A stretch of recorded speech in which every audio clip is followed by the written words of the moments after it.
இந்த வீடியோ வந்து ஹோசூர் டூ சென்னை வரும்போது எடுத்த வீடியோ தான். ஸோ போஸ்ட் பண்ண ரொம்ப லேட் ஆயிடுச்சு. எப்பயும் போல லாங் வீடியோ அப்படின்னாலே எடுத்து வச்சுட்டு அத அப்படியே மறந்துருவேன். அதுக்கப்புறம் என்னைக்காச்சும் ஒரு நாள் பார்க்கும்போது, ஐய்யயோ! இது போஸ்ட் பண்ணவே இல்ல அப்படின்ற மாரி மறுபடியும் எடிட் பண்ணி போஸ்ட் பண்ண வேண்டியதா இருக்கும். இந்த வீடியோ எடுத்து ஆல்மோஸ்ட் ஒரு 20 டேஸ் இருக்கும்.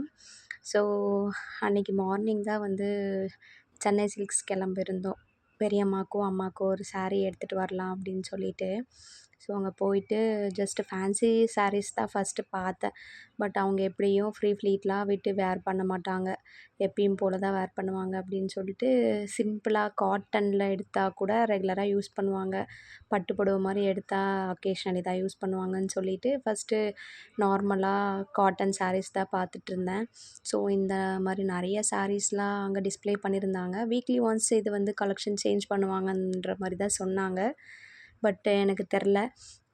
அதுக்கப்புறமா காட்டன் சாரீஸ் சூஸ் பண்ணதில் எனக்கு ஃபஸ்ட்டு ஒரு 2 சாரீஸ் பிடிச்சிருந்தது. அது ஓகே அப்படின்னு சொல்லிட்டு போன 10 நிமிஷத்துலேயே எடுத்து வச்சுட்டேன். அப்புறமா என்ன உடனே செலக்ட் பண்ணிட்டோம், இவ்வளோ கலெக்ஷன் இருக்குது அப்படின்னு ஒன்னொன்னா பார்க்க பார்க்க, சரி அதுக்கு பதிலா இது எடுத்துக்கலாம், அதுக்கு பதிலா அது எடுத்துக்கலாம் அப்படின்னு சொல்லிட்டு மாற்றி மாற்றி சூஸ் பண்ணிகிட்ருந்தேன். இந்த காட்டன் சாரீ வந்து எனக்கு ரொம்ப பிடிச்சிருந்தது. அதோட காஸ்ட் அரவுண்ட் 1500, 2000 சம்திங் இருக்கும். எக்ஸாக்ட்டா ஞாபகம் இல்ல. ஸோ ஒரே மெட்டீரியல்ல நிறைய கலெக்ஷன் வச்சுருந்தாங்க. பார்க்க இவ்வளோ சாரீஸ் இருக்கா அப்படின்ற மாரி இருந்துச்சு. அந்த ஃப்ளோர் ஃபுல்லாவே வந்து சாரீஸ்க்கான ஃப்ளோர் தான். அதுக்கப்புறமா நான் ஒரு பக்கம் பார்த்துட்ருந்தேன். அவர் ஒரு பக்கம் வீடியோ எடுத்துகிட்ருந்தாரு. ஸோ பார்த்து முடிச்சுட்டு ஃபைனலாக 2 மட்டும் செலக்ட் பண்ணியிருந்தேன். அத எடுத்துகிட்டு தான் சுத்திட்டுருந்தேன். ஒரு வேளை அதை விட வேறு ஏதாவது நல்லாயிருக்குமா அப்படின்னு ஜஸ்ட்டு பார்த்துட்டு தான் இருந்தேன். ஓகே ஃபைனலாக இது இருக்கட்டும் அப்படின்ட்டு. இந்த சாரீ காஸ்ட் அரவுண்ட் 3500 ருப்பீஸ் இருக்கும். இதுதான் ஃபஸ்ட்டு சூஸ் பண்ணேன். பட் கலர் வந்து லைட்டாக ஷேட் ஆன மாதிரி ஃபீல் ஆச்சு. அதனால் அது வேண்டாம் அப்படின்ட்டு இந்த பர்பிள் சூஸ் பண்ணேன். இந்த பர்பிள்லேயும் வந்து பிடிக்கல. இந்த கிளாத் வந்து ரொம்ப சூப்பராக இருந்தது. ரொம்ப சாஃப்டாக இந்த மாதிரி வந்து எங்கள் அம்மாவுக்கு பிடிக்கும். அதனால் பெரியம்மாவும் வேர் பண்ணுவாங்களா அப்படின்னு தெரியலன்ட்டு 2 சூஸ் பண்ணி எடுத்துட்டேன். பெரியம்மாவுக்கு வேணால் வேறு எடுத்துக்கலாம் அப்படின்னு சொல்லிட்டு. அப்புறம் இந்த செக்ஷனுக்கு வந்தோம். இது வந்து இவர் என்ன சொல்லிட்டாரு, பார்த்த உடனே சாரீ ஃப்ளோரில் இருக்கோம், அந்த செக்ஷனில் தான் இருக்கோன்னு மறந்துட்டு, இது என்ன ஸ்க்ரீன் துணியெல்லாம் இங்கே மாட்டி வச்சுருக்காங்க அப்படின்ட்டு. அப்புறம் தான் அவங்க சொன்னாங்க, இல்லை சார் இது சாரீஸ் தான் அப்படின்னு சொல்லிட்டு. அதுக்கப்புறமா அதே ஃப்ளோரில் தான் வந்து இந்த ஜுவல்ஸு, அப்புறம் பொட்டு, ரப்பர் பேண்ட், கிளிப்பு இது எல்லாமே இருந்தது. போனதுக்கு நான் எனக்கும் கொஞ்சம் எடுத்துக்கிட்டேன் இதில். ஸோ அது எதுவுமே வீடியோ எடுக்கலை. நான் ஒரு பக்கம் எடுத்துகிட்ருந்தேன். அவர் ஒரு பக்கம் கலெக்ஷன்ஸ்லாம் இவ்வளோ இருக்குது அப்படின்னு சொல்லிட்டு எடுத்துகிட்ருந்தாங்க. ஸோ நாம் ஒரு இடத்துக்கு வந்தால் மொத்தமாக ஒரே இடத்துல பர்ச்சேஸ் பண்ணிட்டு போகிற மாதிரி கொஞ்சம் கம்ஃபர்ட்டாக தான் இருக்குது. அப்புறம் எல்லாம் பண்ணி முடிச்சுட்டு கிளம்பிட்டோம். பெரியம்மாக்கு எடுத்த சாரீ வீடியோ எடுக்க மறந்துட்டேன். அது வந்து ஒரு சில்க் சாரீ மாதிரி இருக்கும் பார்டர் வச்சு. சென்னையில் உள்ள வீட்டில் வந்து washing machine, AC, water purifier இது 3மே இல்லாமல் இருந்தது. இது வந்து நாங்கள் பிளான் பண்ணி தான் வாங்காமல் இருந்தோம். வாஷிங் மிஷின் இருந்துச்சுன்னா ரொம்ப சோம்பேறி ஆகிடுவோம். 2 பேரோட செட்டு தானே இருக்குது, வாஷ் பண்ணிக்கலாம் கையில் அப்படின்னு விட்டாச்சு. ஏசியும் வந்து ஏசிலேயே இருந்து பழகுனா பாடி வீணாக போயிடும் அப்படின்னு சொன்னார். சரி ஓகே அப்படின்னு அதுவும் அப்படியே விட்டாச்சு. அதுக்கப்புறமா பியூரிஃபையருக்கும் ஒரு கதை சொன்னார். நாம் வந்து எப்படியும் பியூரிஃபையர் வாங்கினா 2 to 3 years once filter change பண்ணணும். அதே காஸ்ட்டு தான் நம்ம வாங்குகிற கேனுக்கும் வரப்போகுது. தேவையில்லாமல் கரண்ட் பில் தான் கட்டிகிட்ருப்போம், வேண்டாம் அப்படின்னு சொல்லிட்டாரு. சரி ஓகே அப்படின்னு எல்லாமே விட்டாச்சு. இந்த முறை இவரோட பேச்செலாம் கேட்டால் வேலைக்கு ஆகாது. இவர் பாட்டுக்கு வேலைக்கு போயிடுவார். குழந்தைய வச்சுட்டு ட்ரெஸ்லாம் வாஷ் பண்ண முடியாது. அதே மாதிரி வாட்டரும் வந்து எனக்கு அந்தளவுக்கு அந்த கேன் தண்ணி குடிக்கிறதுல விருப்பம் இல்லை. ஃபில்டர் இருந்தால் நாம் பாட்டுக்கு குடிச்சிக்கலாம் பிடிச்சி. அதுவும் இல்லாமல் கேனுக்கு சும்மா ஃபோன் பண்ணி முடிஞ்சிடுச்சு சொன்னான். ஒரு முறை சொன்னான்.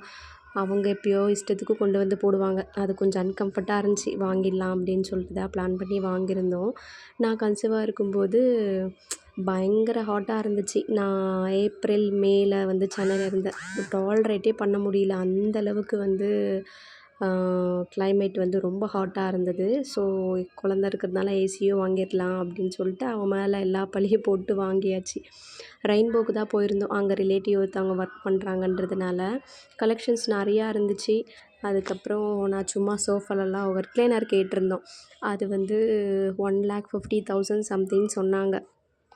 ஸோ சும்மா உட்காந்து மட்டும் பார்த்துட்டு அப்புறம் அந்த பர்ச்சேஸ்லாம் முடிச்சுட்டு வீட்டுக்கு கிளம்பிட்டோம். தஹிபூரி வந்து சாப்பிட்டு போயிடலாம் அப்படின்னு சொல்லிட்டு பார்சல் வாங்கலான்னு சொன்னார். ஒரு நாள் பார்சல் வாங்கிட்டு போயிட்டு அது என்னன்னே தெரியாமல் சாப்பிட்ட மாதிரி இருந்துச்சு. அதனால் ஏ டு பி தான் போயிருந்தோம். போயிட்டு சாப்பிட்டுட்டு வீட்டுக்கு கொஞ்சமாக ஸ்வீட்ஸ் எல்லாமே வாங்கிட்டு அதுக்கப்புறம் தான் கிளம்பி வந்திருந்தோம். அடுத்த நாள் வந்து ஊருக்கு கிளம்ப வேண்டியது. அதனால் எல்லாத்தையும் அப்பாவும் அவரும் நைட்டே பிளான் பண்ணி பேக் பண்ணி வச்சுட்டாங்க. ஸோ அடுத்த நாள் காலையில் வந்து இந்த ட்ரெஸ் தான் போட்டிருந்தேன். இது புது ட்ரெஸ் தான். எங்கள் அம்மா என்ன சொல்லிட்டாங்கன்னா, என்னமோ இது கொஞ்சம் ஃபேஸே டல்லாக காமிக்கிற மாதிரி இருக்குது. ட்ரெஸ்ஸை மாற்றுன்னு சொல்லிகிட்டே இருந்தாங்க. நான் ஊருக்கு போகும்போது எதை போட்டால் என்ன, எப்படி காமிச்சா என்ன, விடுங்க நல்லா தான் இருக்கும் அப்படின்னு சொல்லிட்டு விட்டுட்டேன்.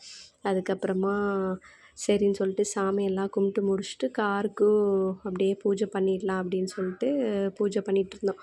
ஃபஸ்ட்டே வந்து நானும் அவரும் குட்டி தம்பி மட்டும்தான் கிளம்புற மாதிரி பிளான் இருந்தது. எல்லாமே லக்கேஜ்லாம் பேக் பண்ணிட்டோம். அதுக்கப்புறமா பெரியம்மா என்ன சொல்லிட்டாங்க, எப்படி வந்து தனியாக அனுப்புறதுன்னு சொல்லிட்டு சடனாக வரட்டுமா அப்படின்னு சும்மா தான் கேட்டாங்க போல். நாங்கள் அதுக்குள்ளே சரி வாங்க, எனக்கும் வந்து கொஞ்சம் ஹெல்ப்ஃபுல்லாக இருக்கும். வீடு மறுபடியும் க்ளீன் பண்ணணும், ஏதாவது பண்ணணுன்னா அவனை வச்சுக்கிட்டு ஒன்றுமே பண்ண முடியாதுன்றதுனால மறுபடியும் பின்னாடி சீட்டுக்கு அங்கே இருக்கிற கொஞ்சம் பொருள்லாம் இறக்கிட்டு அதுக்கப்புறம் தான் எல்லாத்தையும் எடுத்து வச்சுட்டு அதுக்கே 1 ஹவர் ஆகிடுச்சி. எங்கள் அப்பா வேறு கோவில்கிட்ட போயிட்டு வெயிட் பண்ணி திட்டிகிட்டே இருந்தார், இன்னும் வரல என்ன தான் பண்ணுறீங்க அப்படின்னு சொல்லிட்டு. அப்புறம் ஒரு வழியாக காருக்கெல்லாம் பூஜை பண்ணி முடிச்சுட்டு கிளம்பிட்டோம்.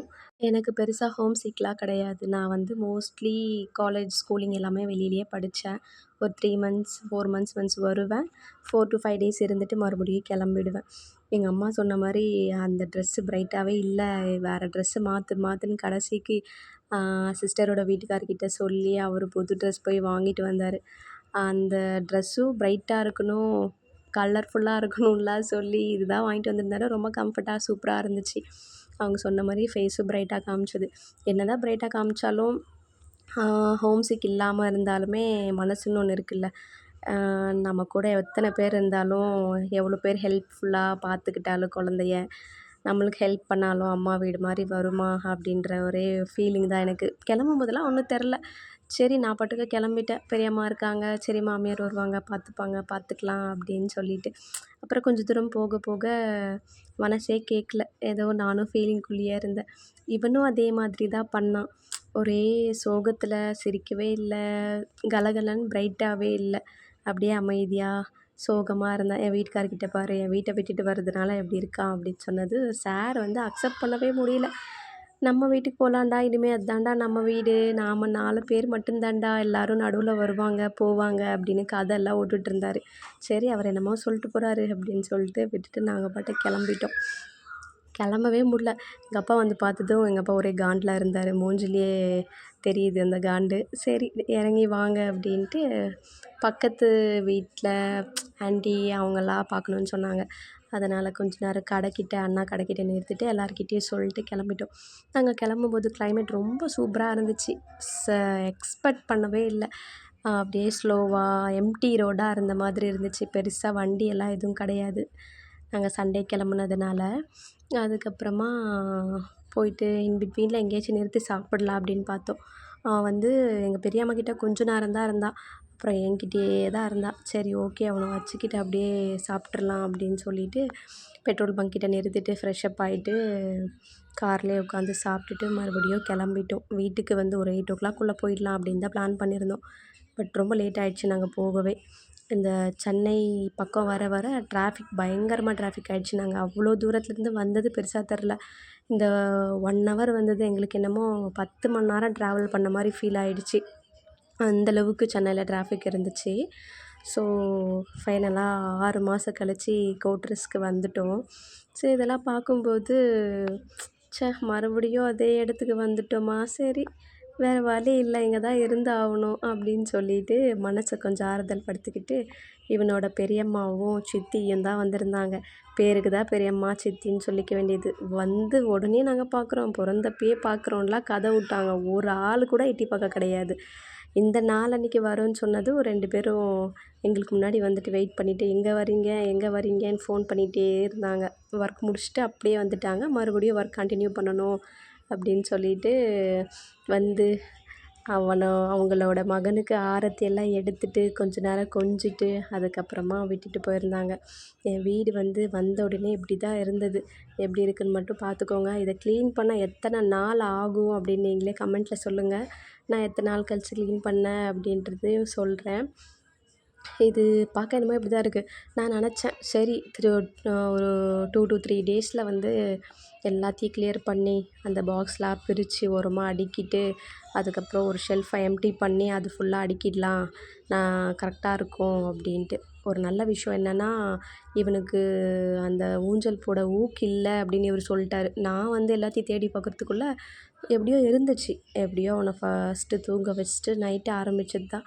எங்கள் பெரியம்மா இருந்ததுனால ரொம்ப ரொம்ப வசதியாக போச்சு. அவங்க பாத்திரம் கழுவவே விடல. வேணாம், இது வரைக்கும் நான் பெருசாக தண்ணியில் கை வச்சுட்டு ரொம்ப நேரம்லாம் இருந்ததில்லை, நானே வாஷ் பண்ணிடுறேன் அப்படின்னு சொல்லிட்டு பாத்திரமும் நிறையா இருந்துச்சு. அதெல்லாம் நிறையானா இருந்த மொத்த பாத்திரத்தையும் வாஷ் பண்ணிகிட்டு இருந்தாங்க. ப்யூரிஃபையர் ஃபிட் பண்ணுறவர் வந்துட்டார். அவரும் சரி ஃபிட் பண்ணி முடிச்சிட்டோம் அப்படின்னு அவர் ஒரு பக்கம் ஃபிட் பண்ணிகிட்டு இருந்தார். இப்படி தான் வச்சுருந்தார். இவரும் ஒரு 4 டேஸ் ஒர்க் பார்ப்பார். மறுபடியும் 3 டேஸ் லீவ் போட்டு ஊருக்கு வந்துடுவார். வீட்டில் பெருசாக இருந்ததே இல்லை. நான் ரொம்ப டயர்டாக இருக்கீங்க, பால் காய்ச்சி தரேன், காஃபி போட்டு தரேன் அப்படின்னு சொல்லிட்டு ஏற்கனவே அழுக்கான வீடை இன்னும் அழுக்குப்படுத்தி வச்சுருக்கிறாரு. அந்த மாதிரி தான் பண்ணிகிட்டு இருந்தார். சரி ஓகே, காஃபியை குடிச்சிட்டு வேலையை ஆரம்பிப்போம் அப்படின்னு ஆரம்பித்தது தான். பாத்திரம் கழுவிக்கிட்டே இருந்தோம். நைட்டு கிட்டத்தட்ட 11 மணிக்கு மேலே ஆயிடுச்சு. சரி காலையில் பார்த்துக்கலாம் அப்படின்னு எல்லாத்தையும் எடுத்து வச்சாச்சு. அடுத்த நாள் காலையில் வாஷிங் மிஷின் அது எல்லாத்தையும் எடுத்து ஃபிட் பண்ணிடலாம் அப்படின்னு சொல்லிட்டு அந்த பெரிய பெரிய பாக்ஸ்லாம் எடுத்தால் கொஞ்சம் ஸ்பேஸ் இருக்கும் அப்படிங்கிறதுனால ரூம்லாம் ஃபஸ்ட்டே க்ளீன் பண்ணிட்டேன். க்ளீன் பண்ணி அந்த வாஷிங் மிஷின் எல்லாத்தையும் ஃபிட் பண்ணியாச்சு. நமக்கு ரொம்ப பிடிச்ச வேலை வாசப்படிலாம் க்ளீன் பண்ணி கூட்டி தொடச்சிட்டு அதுக்கு மஞ்சள்லாம் தேய்ச்சி எவ்வளோ மாதம் ஆச்சு. அதனால் மஞ்சள் தேய்ச்சி கோலம்லாம் போட்டு முடிச்சிட்டேன். அவரோட செப்பல் எல்லாமே வாஷ் பண்ணியும் வச்சாச்சு. என்னோடய ட்ரெஸ் எல்லாத்தையும் நீட்டாக வச்சு அது மேலே ஷால்லாம் போத்தி விட்டுட்டு போயிருந்தேன். பட் ஏதோ ஒன்று எடுத்துகிட்டு வர சொன்னப்போ எப்படி பண்ணி வச்சுருக்காரு பாருங்கள். அதுக்கப்புறமா இந்த மாதிரி தான் ஓரளவுக்கு க்ளீன் ஆகிடுச்சு. இன்னும் க்ளீனிங் ஒர்க்லாம் இருக்குது, கம்ப்ளீட்லாம் ஆகலை. என்னோடய ஃபேஸ் ரொம்ப டயர்டாகிடுச்சு. ஐயோ 2 நாளைக்கு இவ்வளோ வேலையா, முடியலடா, எப்படா முடியும் அப்படிங்கிற மாதிரி இருந்தது. அதுக்கப்புறமா கிச்சனில் என்ன தான் க்ளீன் பண்ணாலுமே இன்னும் வேலை இருக்கிற மாதிரியே இருந்துச்சு. சரி ஓகே, எல்லாத்தையும் கொஞ்சம் பாத்திரம்லாம் எடுத்து வச்சுருந்தேன். அதெல்லாமே தேவையானது எடுத்துகிட்டு மறுபடியும் அப்படியே கொஞ்சம் மேலேயே வச்சிடலாம், எல்லாத்தையும் எதுக்கு கிச்சனில் வச்சுக்கிட்டு அப்படின்ட்டு. அவருக்கு அடுத்த நாள் லீவ் இருந்ததும் ஃபேன் துடைக்கிற வேலை, நம்மளுக்கு எட்டாத இடத்துலலாம் க்ளீன் பண்ணி தர சொன்னேன். அதனால் அது எல்லாத்தையும் க்ளீன் பண்ணி கொடுத்துட்டு ஃபோட்டோஸ்லாம் துடச்சி பல மாதங்கள் ஆகிவிட்டதுனால அதையும் ஒன்று ஒன்றா உட்காந்து துடச்சிட்ருந்தோம். என்னதான் 1 இயர் 2 இயருக்கு முன்னாடி எடுத்த ஃபோட்டோஸ் பார்த்தாலும் இப்போது அப்கிரேட் ஆகிட்டே இருக்கோம்ல. அப்போ மேக்கப் வேறு மாதிரி போட்டிருக்கலாம், சாரீ வேறு மாதிரி கட்டியிருக்கலாம், அந்த மாதிரி எல்லா ஃபோட்டோஸ்க்குமே தோணிக்கிட்டே இருக்குது. அந்த மாதிரி உங்களுக்கும் தோணுச்சுன்னா கண்டிப்பாக கமெண்ட்டில் சொல்லுங்கள். அதுக்கப்புறம் இந்த பேஸ்கெட்டில் கொஞ்சம் திங்ஸ் வச்சுட்டு போயிருந்தேன். அது எக்ஸ்பைரி ஆனதெல்லாம் எடுத்து தூக்கி போட்டுட்டு புதுசாக வாங்கிட்டு வந்தது எல்லாத்தையும் எடுத்து வச்சுட்ருந்தேன். எல்லாம் பண்ணி முடித்தேன், நிம்மதியாக உட்காந்தேன். இதை ஏசி ஃபிட் பண்ணுறவங்களுக்கு பொறுக்கல, மறுபடியும் இதே மாதிரி தான் ஆக்கி வச்சாங்க. அப்புறம் தான் யோசித்தேன், ஐயோ இந்த ரூம் க்ளீன் பண்ணாமலே இருந்திருக்கலாமோன்ட்டு. மறுபடியும் எல்லாம் கூட்டி தொடச்சி தண்ணி ஊற்றி கழுவுனா தான் அந்த டஸ்ட்டு போகும், தொடச்சாலாம் போகாதுன்ட்டு ஃபுல்லாக தண்ணி ஊற்றி கழுவியாச்சு. அப்புறம் குட்டி இருக்கிறதுனால காட்டை இந்த பக்கம் திருப்பி போட்டாச்சு. 3 பக்கமும் செவுரு, ஒரே ஒரு சைடு இறங்குறதுக்கு மட்டும் ஏற மட்டும் ஓப்பனாக இருக்கட்டும் அப்படின்னு சொல்லிட்டு. கிச்சன் இந்த மாதிரி தான் இருந்துச்சு. ஓரளவுக்கு எல்லாமே முடிச்சிட்டேன். இன்னும் இருக்குது அப்படின்னு தான் சொல்லணும். அதனால் ஒன்றும் சொல்கிறதுக்கு இல்லை. நான் அப்கமிங் வீடியோஸில் எப்படிலாம் க்ளீன் பண்ணேன் அப்படிங்கிறத கண்டிப்பாக அப்டேட் பண்ணுறேன். உங்களுக்கு வீடியோஸ் பிடிச்சிருந்தா கண்டிப்பாக சப்ஸ்கிரைப் பண்ணுங்கள், சப்போர்ட் பண்ணுங்கள், லைக் பண்ணுங்கள். தேங்க்யூ ஃபார் வாட்சிங். அவ்வளோதான், இந்த ட்ரிப் இதோட முடிஞ்சது. கிச்சனில் எனக்கு ரொம்ப பிடிச்சதே இந்த லைட் அரேஞ்ச்மெண்ட் பண்ணது தான். நானாக தான் பண்ணியிருந்தேன். ஸோ சூடாக ஒரு காஃபி போட்டு முடிச்சுட்டு வீடியோ இதோட முடிச்சுக்கிறேன். தேங்க்யூ.